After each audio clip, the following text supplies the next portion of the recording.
Escrituras. A fé vem pelas Escrituras, a fé não vem por olhar milagres, porque as pessoas podem ver milagres e não crerem em Deus, meu amado, e não obedecerem a Deus. As pessoas podem ver sinais, você vê milagres na tua vida todo dia. O fato de você estar vivo hoje é um milagre, é uma bênção de Deus sobre você. Mas muitas pessoas não veem as pequenas coisas que Deus faz na vida da gente. Sabe por quê? Porque nós não queremos crer no Senhor, nós não queremos nos render a Deus. E a gente fica inventando história. Ah, se Deus me abençoar, se Deus me fazer passar na faculdade, se Deus abrir a porta do emprego, ah, se Deus curar o meu filho, ah, se Deus fizer isto, se Deus fizer aquilo, eu vou ser crente. A gente só crê se fizer um sinal. A gente não crê se ler a palavra. Tinha um empresário, ele tinha uma reunião muito importante. Muito importante. Ele estava com o seu carro e quando chegou no quarteirão do prédio que ele tinha a reunião, não havia vaga nenhuma na rua. Ele deu volta no quarteirão, 2 quarteirões dando volta. Ele estava apavorado, ele não poderia atrasar. Era uma reunião que valeria milhões. E ele começou a ficar desesperado. Então ele faz uma oração. Ele fala para Deus: oh Senhor, abra uma vaga aí para mim, Senhor. Se o Senhor abrir uma vaga para mim, o Senhor entende a minha situação. Se o Senhor abrir uma vaga para mim, estacionar o carro, eu prometo que eu vou para a igreja todos os domingos até o fim da minha vida. E vou deixar de beber ainda, Senhor. Ele virou a esquina, um carro estava saindo. Ele já estacionou o carro dele. Ele levantou os olhos para o céu e falou assim: Senhor, não se preocupe mais não, que eu já achei uma vaga. A gente sempre vai achar que o que aconteceu conosco não foi intervenção de Deus. É que tinha que acontecer. Foi uma coincidência. Aquele carro não me matou porque na hora eu dei um pulo para trás. E às vezes ele não percebe, ele não vê Deus, ele não percebe a ação de Deus, ele não enxerga o mundo espiritual, ele não enxerga o livramento do Senhor, e ele quer um sinal do céu, que caia fogo do céu, que as estrelas se mudem, que haja um eclipse, que aconteça alguma coisa, então eu vou crer. Mas não vai crer coisa nenhuma. Em Romanos, no capítulo 1, fala assim: olha, o homem é, pois, indesculpável, porque se você olhasse para o céu, você iria saber que existe um Deus todo-poderoso, meu amado. Mas as pessoas não creem de qualquer maneira, não creem no Senhor. Foi a última chance. Sabe, querido, eu acho trágica esta palavra que está aqui no versículo 11, deixando-os. Quando Deus resolve deixar pessoas, deixar para trás, não tem jeito. Já tentei, sabe quando você tenta, tem momentos na vida que não tem como tentar mais. Tem momentos na vida que a gente tem que falar: bom, eu fiz de tudo que eu podia por você, eu dei do meu tempo, eu dei do meu dinheiro, eu me sacrifiquei, eu chorei muitas vezes, eu paguei um preço alto, mas não tem mais jeito. Sabe, quer saber? Agora você tem a sua decisão, a sua escolha a fazer na sua vida. Tem momentos na vida que a gente precisa deixar as coisas para trás. Na verdade, há momentos na nossa vida que até Deus tira pessoas da nossa vida, e são livramentos do Senhor, a gente tem que deixar para lá, meu amado. Porque eles eram cegos, Jesus havia falado para eles: são cegos, guias de cegos, vão cair, os dois, ambos vão cair no abismo. São cegos, guiando gente cega, vão cair ambos no abismo. Os fariseus eles eram a parte, digamos, mais teológica de Israel. Os fariseus, eles eram legalistas ao extremo. Eles não tocavam em pessoas imundas, não tocavam nos gentios. Os fariseus, eles se importavam muito mais com o exterior do que com o interior. Jesus falou para eles: vocês são que nem sepulcros, né? Pintados de branco. Por fora todo bonitinho, por dentro são ossos podres. Eles eram assim. Para eles o que importava era mostrar uma religiosidade, era mostrar uma aparência, quando o coração deles estava longe de Deus. Jesus falou, vocês louvam-me com os lábios, mas o coração está longe. Sabe, falar aleluia, levantar as mãos, mas isso tudo é exterior, meu amado. Isso deveria ser o resultado do que Deus está fazendo na nossa vida, no nosso coração. É de dentro para fora que sai a adoração a Deus. Mas os religiosos não, a preocupação dos religiosos era mostrar, era fazer longas orações para dizer, esses caras oram, entende? Não era problema orar nas praças, você pode orar em qualquer lugar. O problema deles orarem nas praças é que eles oravam nas praças para serem vistos pelos homens. Eles davam a esmola para serem vistos pelos homens. Eles jejuavam para serem vistos pelos homens. Não era problema orar, jejuar ou dar esmola, o problema era querer ser visto, porque a religião deles que importava era o que os outros pensavam sobre eles e não o que Deus pensava sobre eles. Esses eram fariseus. Os saduceus eram inimigos dos fariseus. Na verdade, os saduceus só se juntavam com o fariseu em um assunto que os interessava. Por exemplo, matar Jesus. Aí eles se juntavam. Porque os saduceus, eles eram liberais.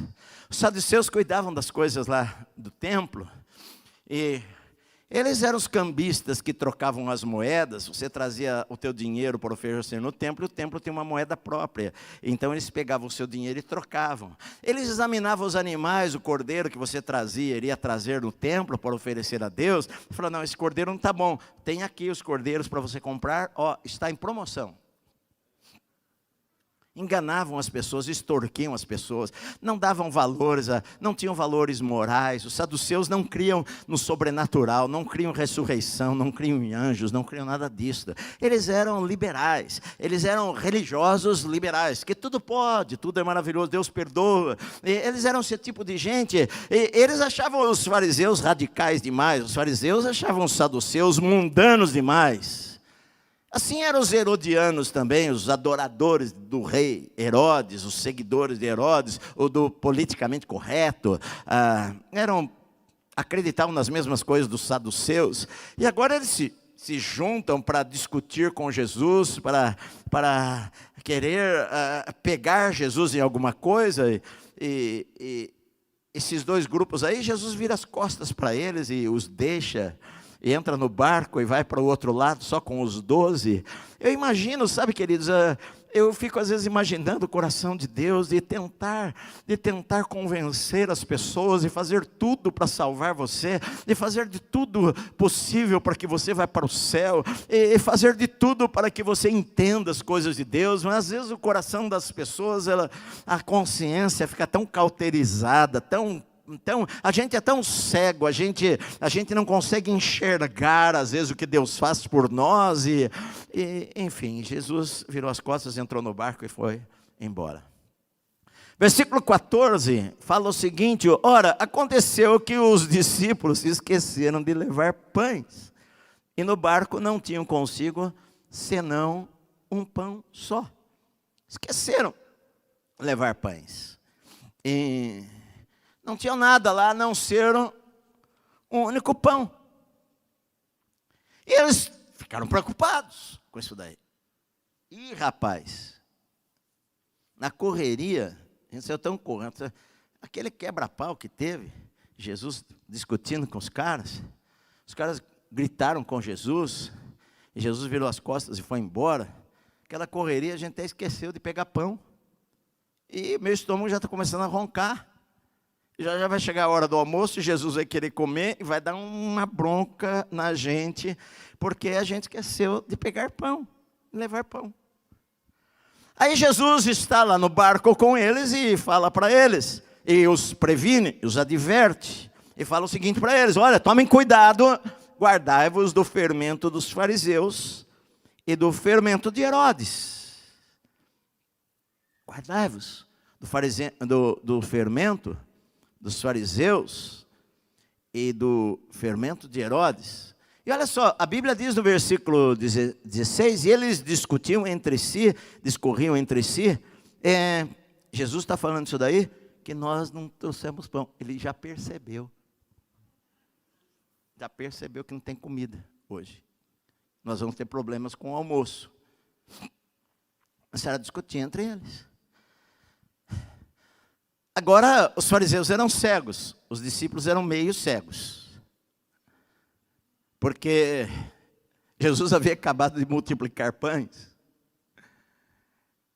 E havia tanta coisa para pensar, tantas coisas acontecendo, Israel rejeitando a Jesus, as multidões rejeitando a Jesus, discípulos indo embora, deixando a igreja, tantas dores emocionais de ser rejeitado por pessoas, por sua própria turma, pela sua própria casa, pela sua própria família, pela sua própria cidade. Nazaré havia expulsado Jesus de lá, Cafarnaum não creu, Jesus falou, ai Cafarnaum, o teu orgulho é tanto que você chega até o céu, você vai ser derrubado. Então, tantas coisas aconteceram, e Jesus agora vai embora em direção, ele já vai para Jerusalém, daqui a pouco, ele começa a falar da cruz para os seus discípulos, tantas coisas que estavam acontecendo, e os discípulos estão preocupados com o quê? Com o almoço. Estão preocupados porque eles trouxeram um pão só. Às vezes a gente não consegue enxergar o que está acontecendo no momento em nossa vida, porque às vezes nós somos distraídos por coisas insignificantes que nos trazem preocupações. A gente às vezes se preocupa demais por coisas insignificantes, porque nós não estamos enxergando o quadro todo das coisas. A gente está tão preocupado com um pão e não está sabendo que coisas maiores estão acontecendo ao nosso redor. E a gente está preocupado com o que nós vamos almoçar daqui 1 hora, quando o mundo às vezes está caindo ao nosso redor, ou quando não está caindo ao nosso redor, porque quem está no nosso barco é o Senhor que está ali no nosso barco. Afinal, o Senhor já multiplicou pães para 25 mil pessoas, para 15 mil pessoas, e a gente antes só tinha 5 pães e 2 peixinhos pequenininhos. O Senhor fez um milagre alimentando 25 mil pessoas. O que o Senhor não poderia fazer com um pão, meu querido? Poderia fazer muito mais. Mas a gente às vezes é tão cego que a gente não enxerga o que Deus pode fazer com pouco, porque nós achamos que os nossos problemas são grandes demais e não enxergamos a grandeza do Deus que está dentro do nosso barco, meu amado. A gente às vezes é meio míope, a gente não enxerga direito as coisas, a gente às vezes é humano demais, a gente às vezes não percebe a ação de Deus na história da nossa vida, da nossa família, da nossa casa. Nós não vimos que era o Senhor que estava lá em nossa casa naquele dia. Nós não vimos que foi o Senhor que supriu as nossas necessidades naquela noite. Nós não vimos que foi o Senhor que tocou no nosso filho, que ele estava com febre de madrugada. E nós achamos que foi a água fria que nós colocamos na cabeça dele. A gente às vezes não enxerga as coisas. E os discípulos estavam preocupados com a comida. A Bíblia diz que discutiam entre si. Nós não trouxemos pão. Imagina os discípulos, só discutiam. A culpa é tua.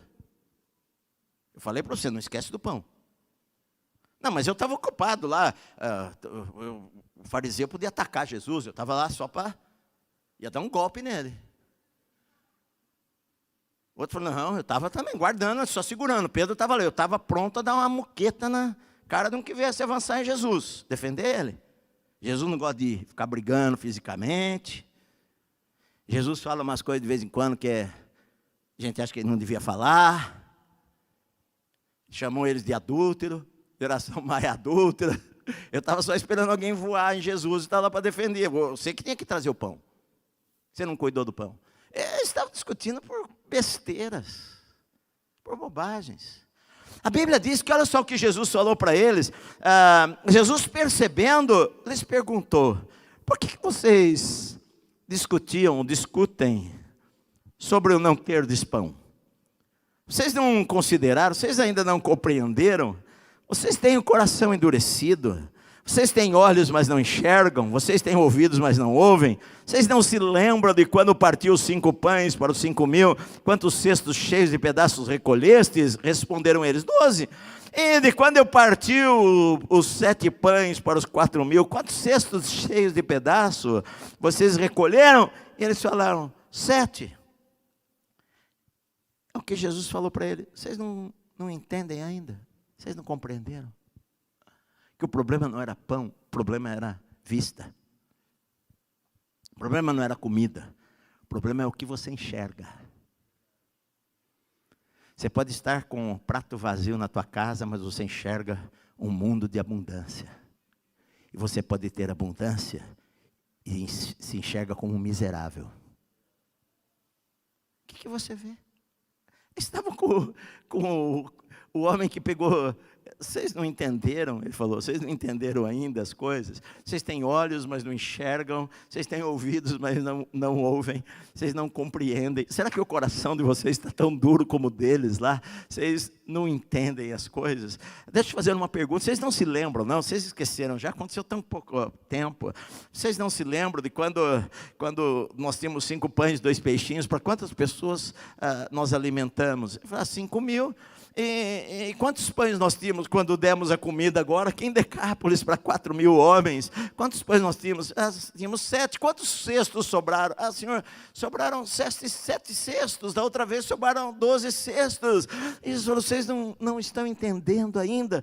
Em Mateus fala assim: então eles entenderam que Jesus não dissera que se acautelassem do fermento de pães, mas da doutrina dos fariseus e dos saduceus.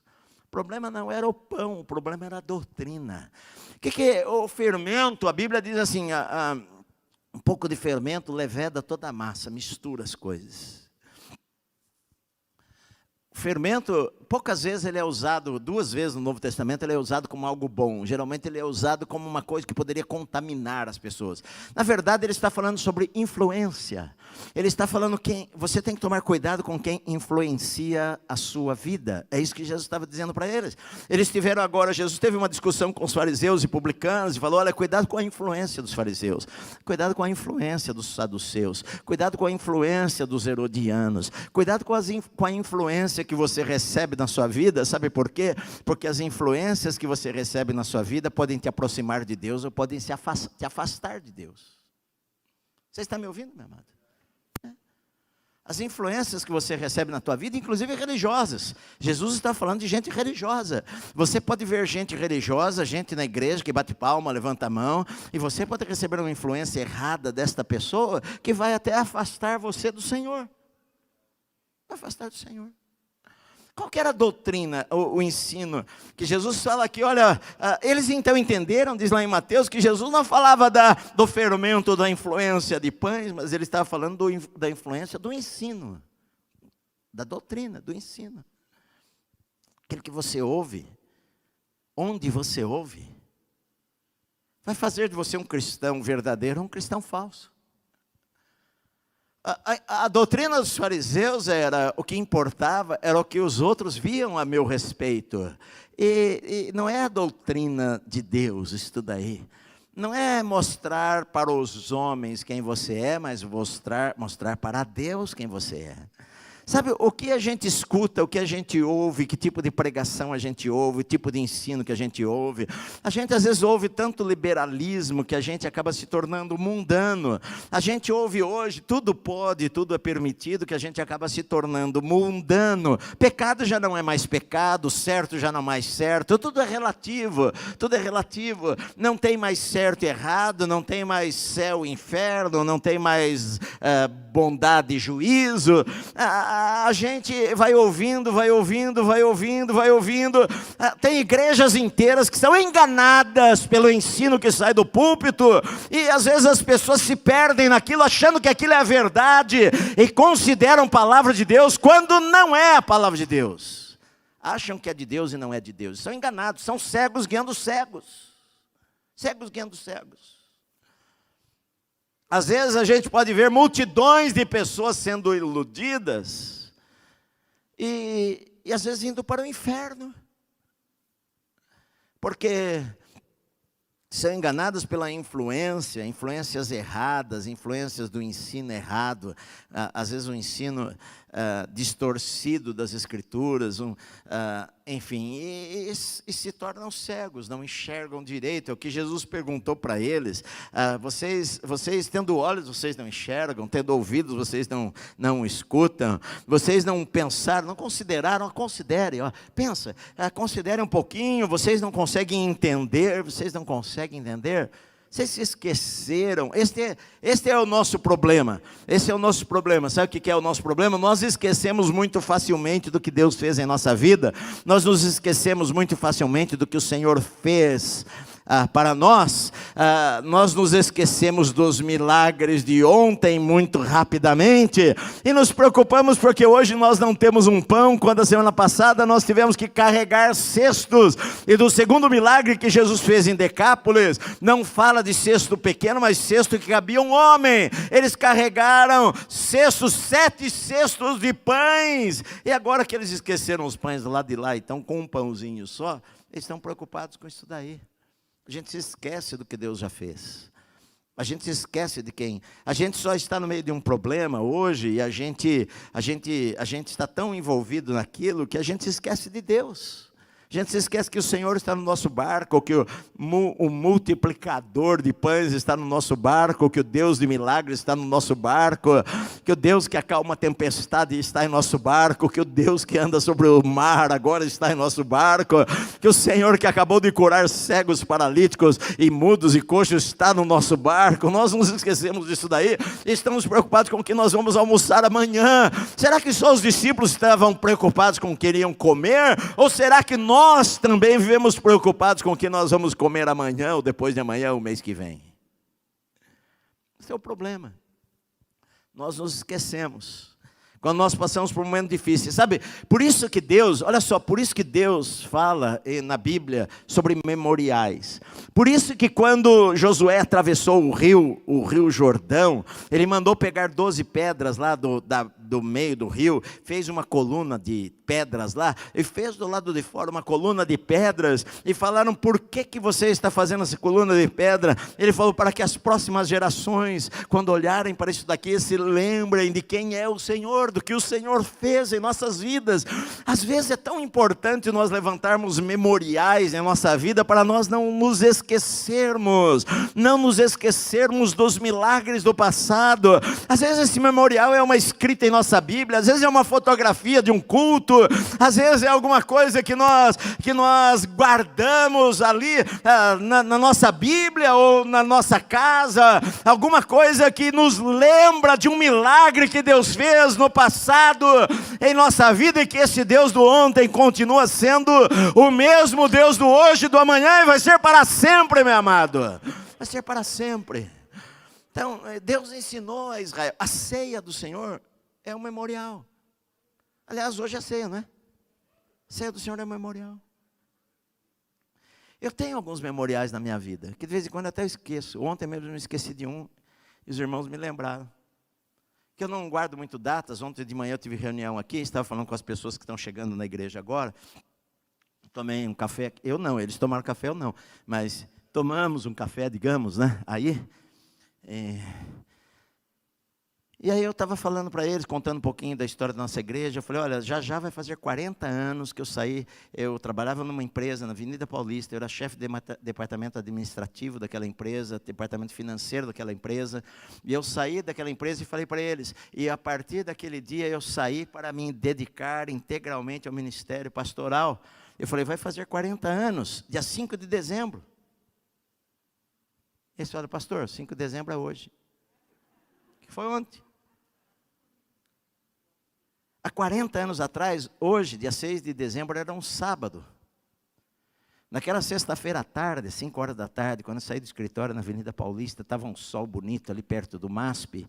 E eu andando ali no meio de uma multidão de pessoas, meu coração estava explodindo, porque eu falei, Senhor, a partir de agora eu vou pregar o evangelho de tempo integral. Fazem 40 anos. Essa data para mim é um memorial, porque me lembra de consagração, me lembra de desejo, me lembra de vontade de buscar a Deus, de estudar a Bíblia, me lembra de promessas que eu fiz para o Senhor, me lembra daquilo que ardia no meu coração. A gente precisa ter memoriais em nossa vida para nós não nos esquecermos do que o Senhor já fez por nós, e que o mesmo Deus do passado em nossa vida está vivo hoje e amanhã e a semana que vem, promete estar conosco todos os dias até a consumação dos séculos, meu amado.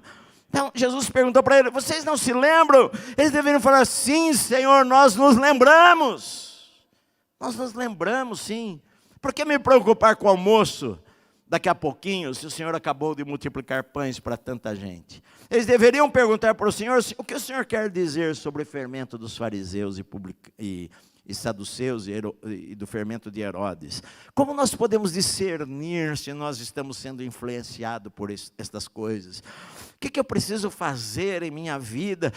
Qual é o exame que eu preciso fazer no meu coração para ver se eu não estou sendo influenciado de maneira errada a pensar nas coisas de Deus? Às vezes a gente tem que fazer um exame no nosso coração. Será que eu não estou doutrinariamente me sendo levado para um lado que está fazendo com que eu comece a me distanciar de Deus por crer de uma maneira errada, meu amado? Por crer num Deus que não é o Deus verdadeiro, que é um pseudo-Deus da Bíblia. A gente, ao longo da vida, a gente vê, eu como pastor, eu vejo muitas coisas assim. Gente que começou de maneira maravilhosa, pastores que eu conheci no passado, que amavam as Escrituras e que com o tempo, há tantas lutas, tantos problemas, tantos ataques. E Jesus falou, olha, tomem cuidado com o fermento, tome cuidado com a influência, tome cuidado com o que você ouve, tome cuidado com o que você põe no teu carro, meu amado, para ouvir. Mesmo sendo pregador, está cheio de pregador aí que é um engano, está cheio de gente que fala bobagem. Então, cuidado com o que você ouve, analise realmente se aquilo é das Escrituras, se aquilo é de Deus. Não seja levado por qualquer vento de doutrina, não seja levado por qualquer tipo de ensino que te afaste de Deus, meu amado. É isso que Jesus fala para eles aqui, estava ensinando-os. Segunda coisa aqui, olha, eu tenho que tomar cuidado com o endurecimento do coração, né? Está lá no 2 que eu coloquei ali, eu tenho que tomar cuidado com o endurecimento do meu coração, porque tem coisas que podem endurecer o meu coração e que por exemplo, eu posso perder a sensibilidade, que foi o que aconteceu com esses escribas e fariseus. Eles não estavam interessados em saber realmente quem Jesus era, e eles endureceram o coração, porque se Jesus falasse alguma coisa que os deixassem desconfortáveis, e Jesus sempre falava coisas que os deixavam desconfortáveis, então não serve para nós. Sabe, querido, eu tenho que tomar cuidado. Jesus está falando para eles aqui, olha, por acaso vocês têm endurecido o coração de vocês? Será que o hábito não endurece os nossos corações? Isso eu vejo que a gente tem que sempre tomar cuidado em nossa vida, meu amado. Que o tempo não nos faça pessoas diferentes do que nós éramos. Que o tempo não mude nossa vida.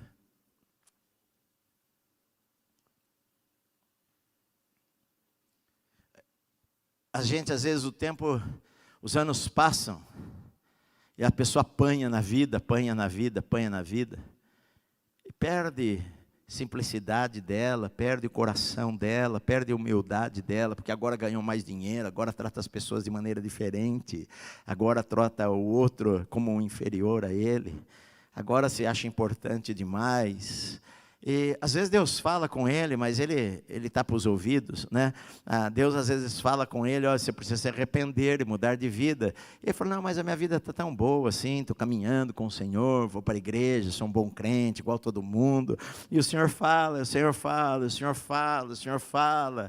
E a gente vai endurecendo o nosso coração, vamos nos tornando insensíveis ao Espírito Santo. A gente ouvia tanto o Espírito Santo hoje, antigamente. Estava falando para minha esposa, eu falei, Deus às vezes dá umas coisas na lata da gente.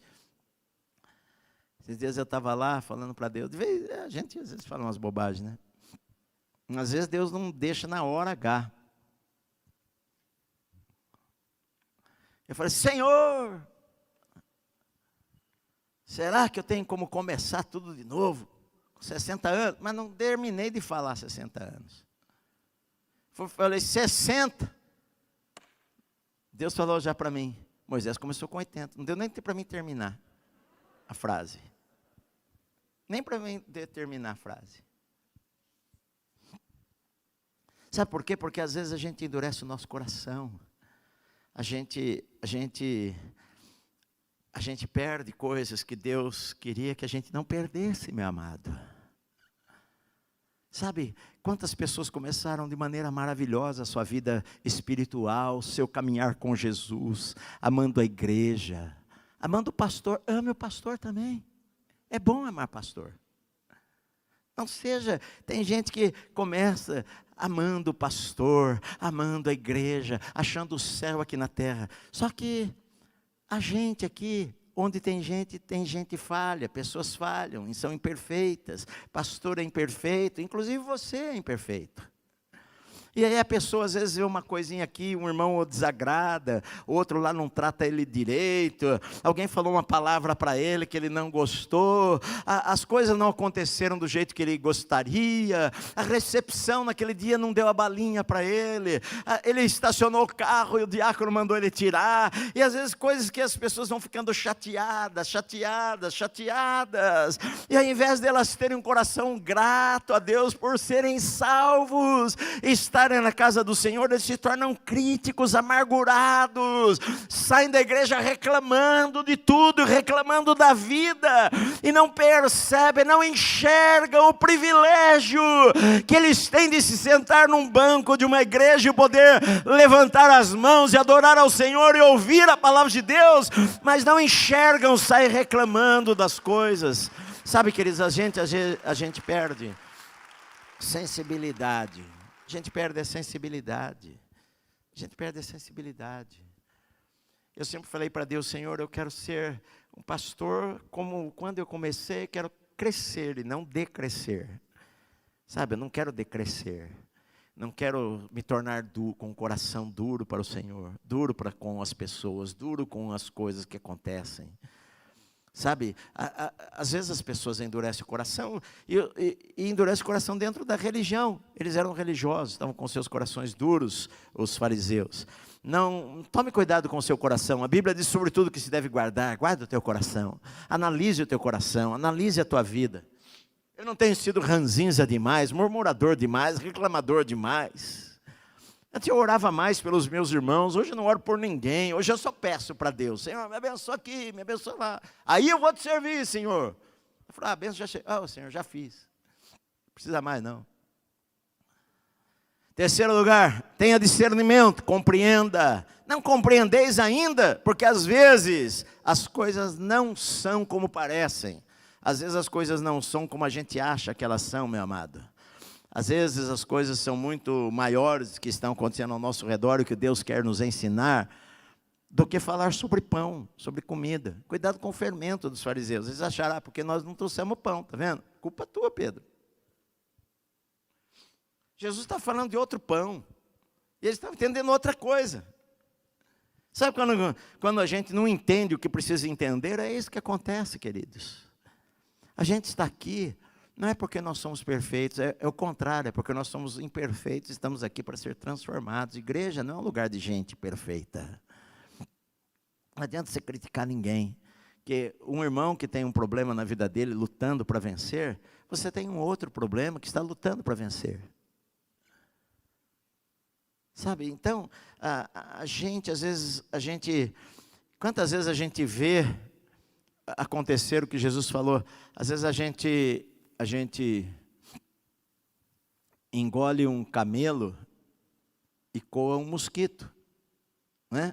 A gente coa um mosquito e engole um elefante, porque a gente quer tirar o cisco do olho do outro e não tira a trave que está no nosso. Então, o que Jesus está dizendo aqui, olha, tenha discernimento, pense um pouquinho mais, Como é que Deus queria que eu fizesse? O que Jesus queria que eu fizesse? O que Jesus queria, de que maneira Jesus queria que eu agisse nesta situação? Eu agi errado, me perdoa. Não há problema nenhum pedir perdão, queridos.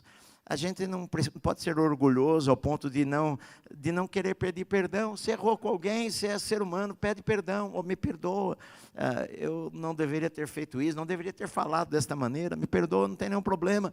Sabe, o que eu vejo é que a gente tem que ter discernimento do que Deus quer da nossa vida, do que Deus fala conosco, e não apenas enxergar com os olhos naturais, que enxergam só as circunstâncias naturais, porque a gente pode estar cego dentro da igreja. Aqui há dois tipos de cegueira espiritual. A cegueira dos fariseus é uma cegueira que o seu coração estava tão duro que eles não conseguiam enxergar nada. Eles precisavam que o céu virasse e ficasse vermelho para eles falarem, nossa, que legal. E mesmo assim eles não iriam crer.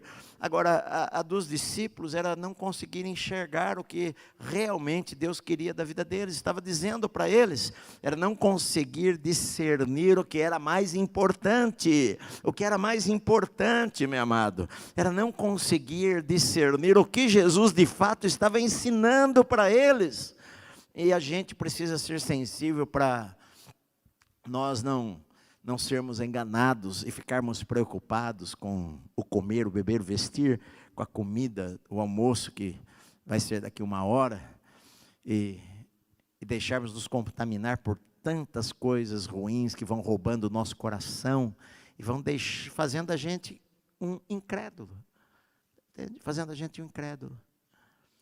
Eu cria que Deus suprir. Quantas vezes pessoas já falaram isso para mim? Pastor, olha, eu cria, mas algo deu errado, eu não creio mais. Querido, às vezes dá errado por erros nossos na nossa vida, não é culpa de Deus. Às vezes dá errado coisa em nossa vida por escolhas erradas que nós fazemos, não é culpa de Deus. Então, às vezes o que eu preciso fazer é acertar a minha vida e falar, Senhor, eu vou ler mais a Bíblia, que eu quero ser mais sábio. Eu falo para os meus filhos, falar para o Gui, falar para o Wesley, filho, leia a Bíblia, leia a Bíblia. Eu vi na vida do Gui uma transformação radical, a partir do momento que ele começou todas as manhãs a ler lá 20, 30 capítulos da Bíblia, e leu a Bíblia 2 vezes em 1 ano, cada 6 meses ler a Bíblia. Eu falei para a Célia, você está notando como o Gui está ficando muito sábio nas coisas? Porque a Bíblia diz isso, a palavra de Deus quer ser sábio. A Bíblia diz, a tua palavra me faz mais sábio do que os meus mestres. Verdade. Mas a gente não tem tempo para isto. A gente corre de um lado para o outro. A gente quer resolver as coisas do nosso jeito e só arruma confusão. Então, meu amado, eu preciso ter discernimento, eu não posso esquecer, eu preciso fazer memoriais que me lembrem do que o Senhor já fez em minha vida. Eu preciso ter discernimento, enxergar as coisas como Deus quer que eu enxergue.